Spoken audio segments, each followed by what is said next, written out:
Hey guys, what's going on? I'm doing a quick little video here of how to play Mistweaver. So what this is going to be is it's not going to be anything too crazy. It's just the basic fundamentals of what you should be doing and what your stats should be, decent talents, stuff like that. So quickly go through the talent build. This is what your raid build should be. Chi Burst, Chi Torpedo, or Tiger's Lust, I guess, depending on what the fight calls for. Manatee, because it's more of an on control. I prefer Manatee over Spirit of the Crane, even though Spirit of the Crane, technically, if you know what you're doing, you can get a lot more mana return. But this is controlled, and that's what I like about it. So take Manatee until you figure out the fights better, and can min-max that. Ring of Peace, without a question, these two are memes. Diffuse Magic, simply because magic damage does more damage since armor doesn't apply. It's going to kill you more often than physical, since you don't have that damage reduction. So take the magic reduction. Unless the fight is all physical damage, then yeah. I mean, it's common sense, right? Just take Dampen Harm if you see it's physical damage that's killing you. If not, diffuse magic. For the love of God, if you're a fucking healer, don't take healing elixir. Like, you just fucking heal yourself, okay? Like, trust me. Just take one of those two, okay? Jade Statue, by far the best.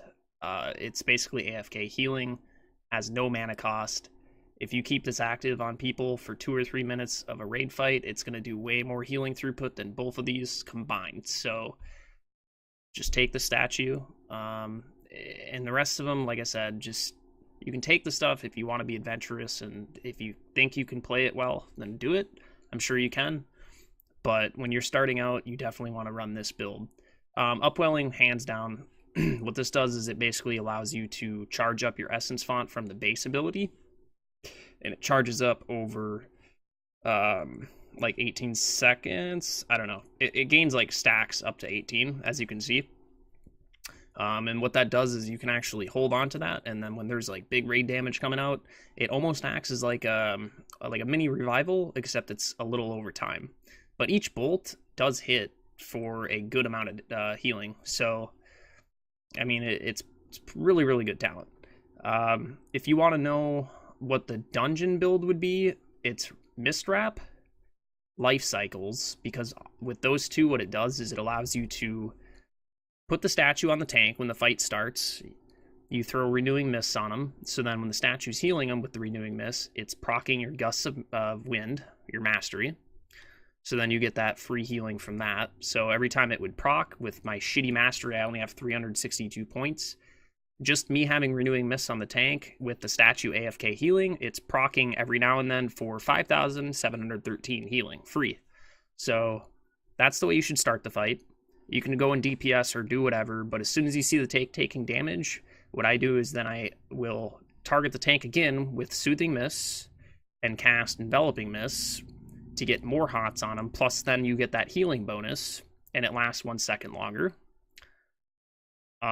If he's still taking a lot of damage, then what you can do is, since you have both Renewing Mists and Enveloping Mists on him, then you just Vivify him once, and it heals for like 50 fucking K, so it's GG. I mean, that's the rotation you basically do for single target healing. And until you're comfortable with it, I recommend you can just tank sit. That's called the tank sitting build. Mistwrap, Life Cycles, Statue. And then Focus Thunder for dungeons, simply because with only 5 people, it's not worth taking Upwelling. So it really, in dungeons, Essence Font should not be used as a heal. It should be used as a catch-up. And what I mean by that is let this be the way that you proc your Mastery twice. Because what it does is, if you Essence Font your group, every time you have Renewing Mist, Enveloping Mist, or Vivify going off, any person that's affected by Essence Font, the Gust of Winds Mastery, I keep saying Gusts of Winds, Gusts of Mist Mastery, it's too hard to say 2M straight, will proc twice, right? So it's an extra 5k healing. Currently, again, with my Mastery, it's not much, but it's 5k healing for every person that you hit with it. So in an ideal situation, healing a dungeon, it would look like this, right? You have your Thunder Focus Tea used. Okay, so you pop that. If I can... Okay, I popped it. I only have myself, so I'm just going to pretend I'm 2 people, okay? I used 1 Renewing Mist with the Thunder Focus Tea. I'm going to target someone else, okay? I use the other one. So now, what the Thunder Focus Tea is, it gives the Renewing Mist 10 seconds extra duration. So by the time those run off, you're going to have 2 more charges back. So what that does is it gives you 4 people covered on Renewing Mists. So when damage happens, you can be healing 5 people efficiently, because what you're going to do is you will not heal the people that have the Renewing Mist. You instead will heal the person that does not have the Renewing Mist, because when you Vivify, it'll heal the main target for 19k. It's just in my situation here, it's 19k, and then it cleaves anyone else with Renewing Mists active on them for about 75% of that. In my case, 13k. It just dropped. I was buffed. I think I had the Alchemist Stone proc, so yeah, it went up.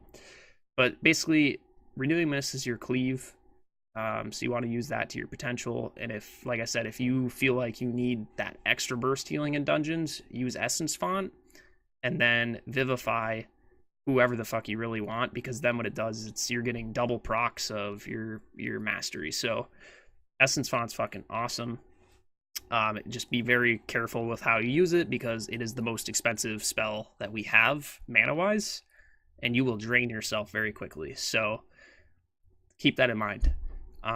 Moving on, speaking of mana, Crit Verse is the reason, I mean, speaking of mana, the reason why we run out of mana is just because of how good we are in terms of healing. We have the most insane healing burst in the game.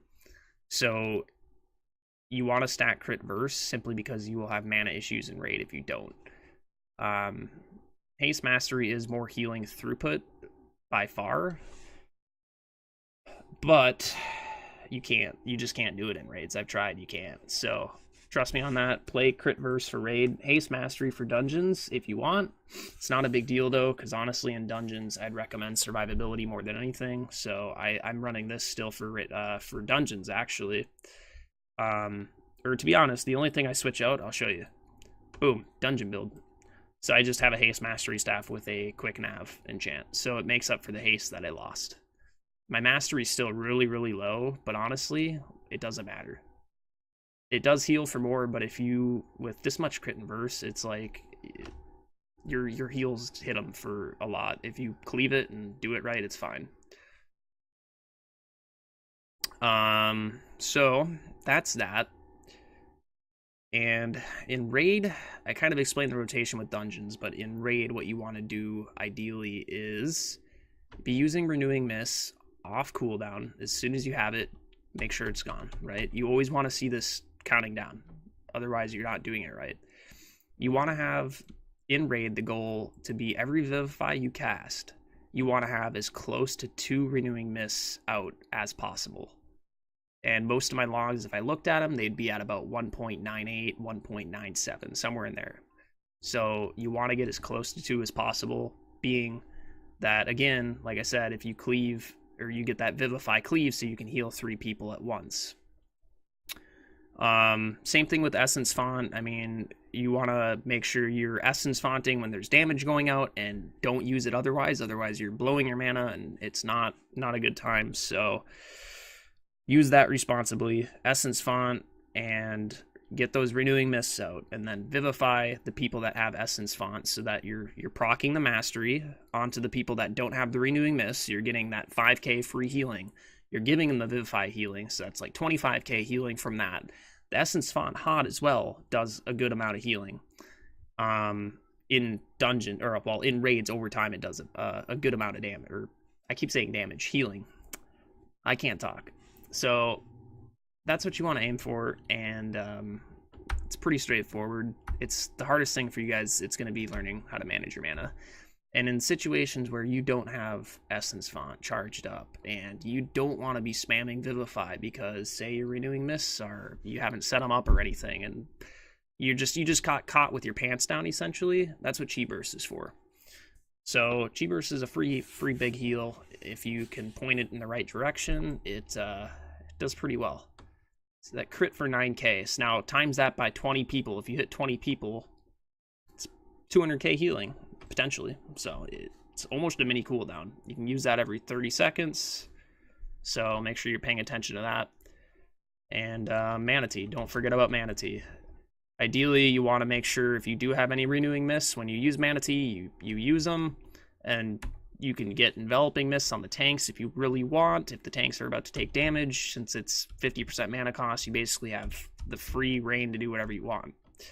So use that to your advantage. Let's go over some Azurite here. This is currently just what I'm running, but I'm going to be honest, it's mainly just because of item level. I don't really believe that there's truly any trait currently for Mistweaver that's completely overpowered compared to the others, especially since they nerfed Bonded Souls. Treacherous Covenant, although I do have one trait of it here, it's not... In progression, it's just not worth it. You're going to be below 50% health far more than you think. And even if you have 80% uptime, I mean, there's other traits here that, like Vivify, this Vivify boost with the reduction on Revival, which also, keep in mind, this does, the cooldown reduction does apply to cleaves. So if you have 2 renewing mists out, you Vivify someone, that's 3 seconds off Revival, and you can spam the shit out of that. So you basically can turn a 3-minute cooldown into about like a 2-minute and 45 second to 2-minute and 30 seconds if you're playing the way you should be in Raid. If you just constantly are spamming Vivify, say if you have a Boomkin that innervates you, then yeah, you can probably get it down to about 2 minutes. So this is very underrated in Raid, in my opinion. But otherwise, I think any site you go to, you will find they say Treacherous Covenant is the best, but it does have its price. Keep in mind, if you're going to run one, I recommend just going Big Dick and having all of them, because that debuff they give you, the increased damage while below 20% health, does not stack. So if you're going to fucking play it like you're taking a risk, then just go all the way, right? I kind of want to get rid of it. I just haven't gotten a new 415 headpiece, so there it is. I'm going to show you on this piece. Secret Infusion is a really, really fun trait, actually. I had a lot of fun with this on Mythic Grong. Basically, what I was doing is when it was my turn to do Revival, I would pop this, and I wouldn't use what you would think. I would Rising Sun Kick to get extra versatility before he did his Tantrum, right? Because that gives me A, damage reduction, and B, versatility made my Revival hit for a hell of a lot more. I mean, 659 of a stat, we're talking, that's like an extra 5% versatility, so it's pretty good. It's not as good as like Font of Life here, but it definitely does have its place if you know how to use it. It's a situational trait, which I think is very interesting, and it definitely does have its place up there, so don't underestimate that. Font of Life is just solid, because, I mean, having just one of these is a huge boost to your healing overall through Essence Font, so definitely recommend taking this. It also does give that sweet cooldown reduction of Thunder Focus Tea, which in the end does save you mana. I didn't mention this, but in Raid, you want to be using Thunder Focus Tea in the beginning until you realize you don't really have as many mana problems, like until you have as much crit and verse as I do. Make sure you're using Thunder Focus Tea off cooldown as much as possible, and use that to get a free Vivify cast. So do that. These are dungeon builds. I mean, this is... Misty Peaks and Uplifted Spirits are the best dungeon traits, but again, when you have literally no haste, and you already have enough crit and verse, this isn't a bad raid trait, because it's nice when it procs. If you're really good about keeping your mists out, this procs a lot more than you think, and having 747 haste doesn't only give you more reactivity to healing and healing overall, it also allows you to do more DPS, so it's pretty good. Again, another Uplifted Spirits, so it's doesn't stack on the cooldown reduction, but it does give me an extra 2k. If you add them up, it gives me my 2k healing on Vivify, so together those are pretty strong. Unstable Flames just for the crit buff. I think the other choices I had was Concentrated Mending, which honestly doesn't do fucking shit, so I just took the crit buff, because that'll help you at least with damage too, even though it's very minor. Honestly, these are all like just whatever your character at the time you feel like needs, just take it. Like, you don't need to worry about any other traits other than the 2 outer rings. Honestly, I've never thought any trait in this entire expansion has been broken, other than like Gut Ripper, I guess, in the early stages of BFA before they got nerfed. That was doing an insane amount of damage for like demon hunters. So traits like that, I guess, for DPS, considerable DPS amounts, I guess, but for healing, it's like, just pick one, man. It's not a big deal. Other than that, I don't have really any too many tips, I guess. That's basically what it is, guys. And if you do have any questions, feel free to comment below, and I will get back to you on that. But there it is, the rundown of how to play Mistweaver. I hope you guys enjoyed. Like, comment, subscribe. I'll see you guys in the next one.